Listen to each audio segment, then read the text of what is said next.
the 19th century was supposedly the era of great builders, a time when human hands, basic tools, and early industrial machines created some of the largest and most impressive structures the world has ever seen. But here's the problem almost no one talks about when we actually examine the evidence. The story doesn't seem to fully make sense. Yes, these buildings are real, and many of them are still standing today. Documented, photographed, and dated, such as the imposing government buildings in Washington, D.C., the grand railway stations across Europe, and the enormous stone constructions from the late 19th century, all officially attributed to the same period, all supposedly built within just a few decades. But when we compare what we are told with what we can actually verify, things start to feel strange. Because there are photographs from the 19th century showing these structures already standing, already completed, while detailed records of how they were built, especially step by step, are surprisingly limited or unclear. Take, for example, the construction of major buildings like the expansion of the U.S. Capitol in the mid-1800s, or the massive cathedrals and civic buildings across Europe where official timelines claim relatively fast construction. Yet, the level of detail carved into stone, the sheer volume of material used, and the precision of the architecture raise a simple but uncomfortable question: how was all of this actually done with the tools available at the time? And this is not about denying history, but about examining it more closely, because the deeper you look, the more you begin to notice gaps between what is documented and what seems physically required to achieve these results. Were there advanced techniques that were never fully recorded, or are we missing part of the story entirely? Because when you compare the dates, the scale, and the technology available in the 19th century, what you find is not a clear answer, but a growing sense that something about this period doesn't quite fit the official narrative. And if that's true, then the real question is no longer just who built these giant structures, but whether we actually understand how they were built at all. If the official story is correct, then ordinary people, using limited technology, managed to build structures so large and so precise that even today they would demand complex planning and heavy machinery. But there is another layer to this story that keeps appearing, especially when you look at old photos and forgotten reports from that time. Because alongside these massive buildings, there are recurring mentions, sometimes subtle, sometimes direct, of unusually large humans. What many started calling giants, described in newspaper articles from the 1800s, in excavation reports, and even in early photographs where certain individuals appear noticeably taller and larger than those around them. Now, to be clear, this is where things become controversial, because mainstream history treats these cases as exaggerations, medical anomalies, or outright hoaxes pointing to conditions like gigantism, where individuals can grow far beyond average height. And yes, documented cases do exist, like Robert Wadlow in the early 20th century, who reached over to 0.7 meters tall. But here is where the question begins to shift, because isolated cases of tall individuals are one thing. Yet the scale of construction we are looking at seems to suggest something more consistent, something that would require not just one or two unusually large people, but a workforce capable of handling materials that would be extremely difficult for average-sized workers of that time. And when you start comparing the size of doorways, ceilings, staircases, and entire architectural proportions in some 19th century buildings, you notice something unusual, because many of these structures seem oversized. Not just grand for aesthetic reasons, but almost as if they were designed for beings larger than the average human. At the same time, There are documented newspaper articles from the 1800s reporting the discovery of giant skeletons in different parts of the world, especially in the United States, where headlines described human remains far larger than normal, often said to be removed or taken by institutions before they could be widely studied. Now, are all of these reports reliable, or were they part of a culture that often exaggerated stories for attention? That's exactly the point of tension. Because on one side, we have real documented publications that mention these findings, and on the other, we have a lack of physical evidence available today for public verification, which only deepens the mystery instead of resolving it. So, when you combine these two elements, the unexplained scale of the buildings and the repeated historical mentions of giants, the question becomes harder to ignore. Were these just coincidences, misunderstandings, and myths layered on top of real history, or are they fragments of a bigger story that has been lost, dismissed, or deliberately hidden over time? Because if even a small part of this is true, then the builders of the 1800s might not have been exactly who we think they were. By the late 1800s, photography had already become widespread enough to document cities, construction sites, and everyday life, which means that unlike older periods of history, this era left behind visual evidence that we can still examine today. And this is exactly where things begin to feel even more unusual. Because when you look at many of these old photographs, especially from rapidly growing cities in the United States and Europe, what you often see are massive, fully built structures standing in environments that don't seem to match the effort required to create them. With wide streets that appear strangely empty, buildings that look brand new yet surrounded by very little visible construction activity, and, in some cases, entire areas that feel almost underpopulated. Take early forts like Chicago, San Francisco, or even parts of Washington, D.C., where enormous buildings are already in place with detailed stonework, large windows, and imposing facades. Yet, the surrounding streets often lack the level of movement, workers, and infrastructure you would expect if these places had just gone through intense construction. Now, of course, there are conventional explanations for this, because early cameras required long exposure times, which made it difficult to capture moving people, often resulting in images that look emptier than reality. And many photographs were staged or taken at specific times of day when fewer people were present.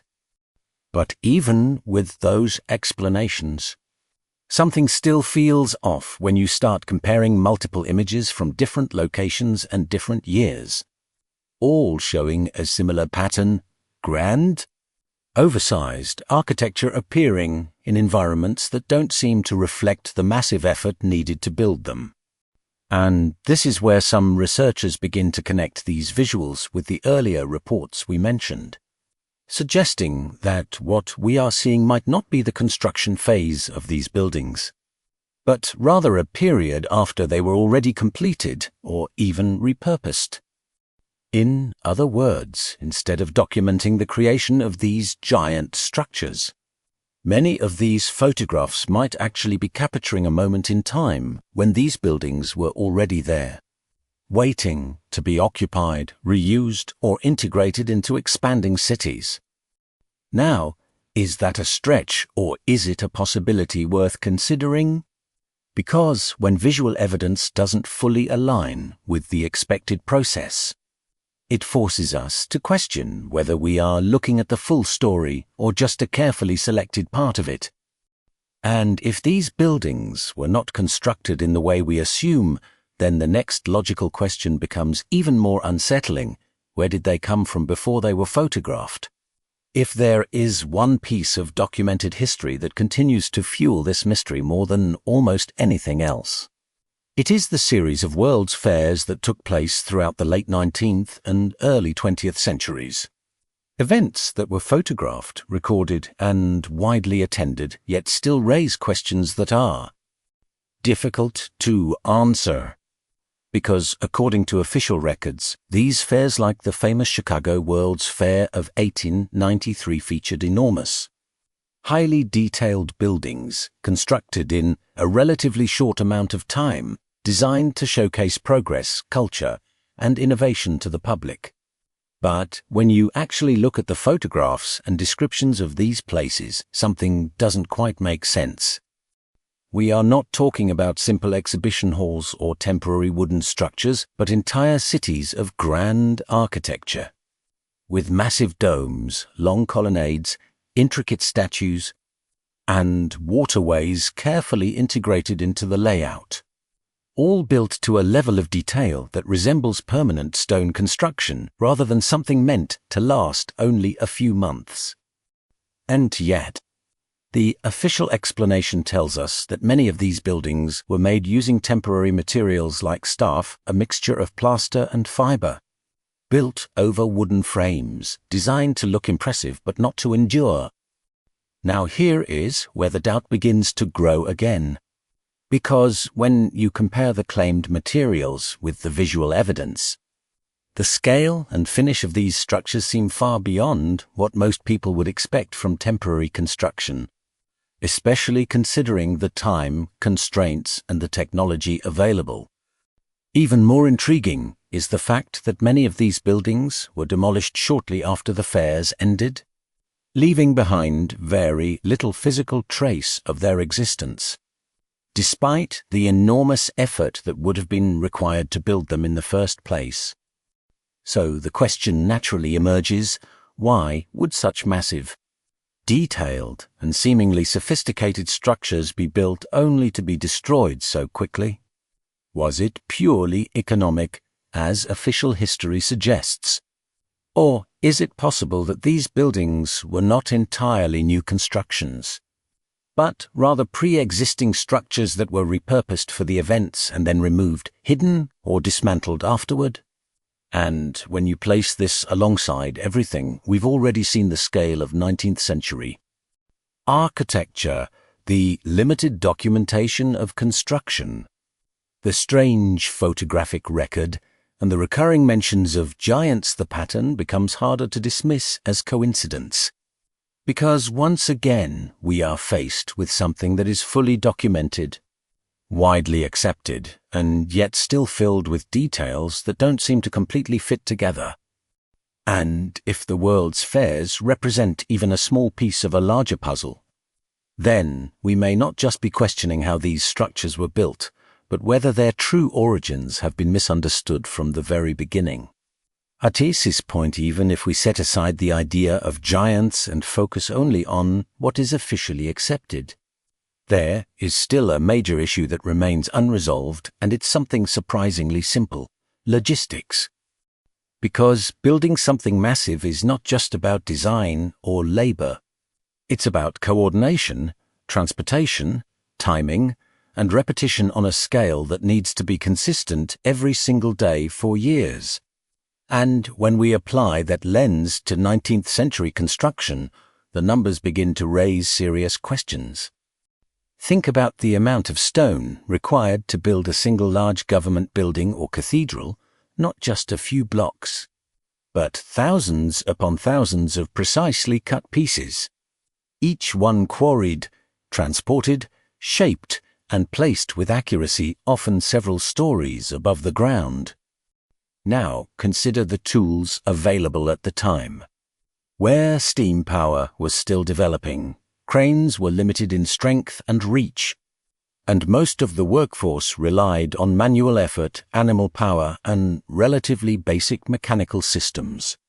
Even with a large workforce, the process would require an extraordinary level of organization, with constant delivery of materials, stable infrastructure to support the work, and a clear, detailed system to maintain precision across every stage of construction. And yet, when we look at the records, we rarely see this level of detail documented in a way that matches the scale of what was achieved. Because while we know these buildings were constructed, the exact day-to-day operations, the full logistical blueprint are often missing, simplified, or fragmented. There are very few comprehensive accounts showing how entire cities managed to build multiple massive structures at the same time, each requiring huge amounts of material and labor without modern transportation networks, without advanced machinery, and without the kind of project management systems we rely on today. And this becomes even more difficult to explain when you realize that many of these projects were completed within timelines that, even now, would be considered ambitious. So the question becomes unavoidable once again. Were the builders of the 1800s operating with a level of efficiency and coordination that we have completely underestimated, or are we missing key elements of the process that would make these achievements more understandable? Or, taking it one step further, is it possible that some of these structures were not built entirely from scratch during that time, but instead modified, expanded, or repurposed from something that already existed? Because when the logistics don't fully match the outcome, it doesn't necessarily mean the story is false, but it does suggest that the story might be incomplete. And if it's incomplete, then what exactly are we not being told? As the questions grow, there is one detail that keeps coming back, and it may be one of the most unsettling parts of this entire story, because it doesn't involve speculation about size or strength, but something much more concrete: records. If these massive structures were truly built in the 1800s, then there should be extensive documentation. Not just names of architects or general timelines, but detailed records of construction phases, material quantities, workforce organization, engineering challenges, and step-by-step progress, especially for projects of this magnitude. And to be fair, some Gist, including blueprints, official reports, and historical accounts.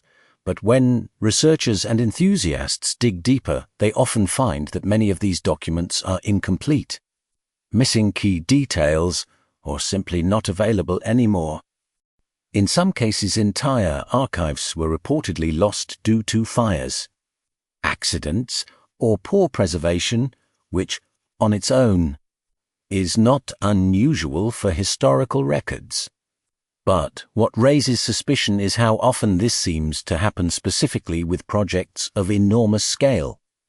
There are repeated instances where crucial documentation that could explain exactly how these buildings were constructed either cannot be found, was destroyed, or is said to be stored in private or restricted collections, making independent verification extremely difficult. Now, of course, there are reasonable explanations for this, because the 19th century did not have the same standards of record-keeping and duplication that we have today, and many documents were vulnerable to damage over time.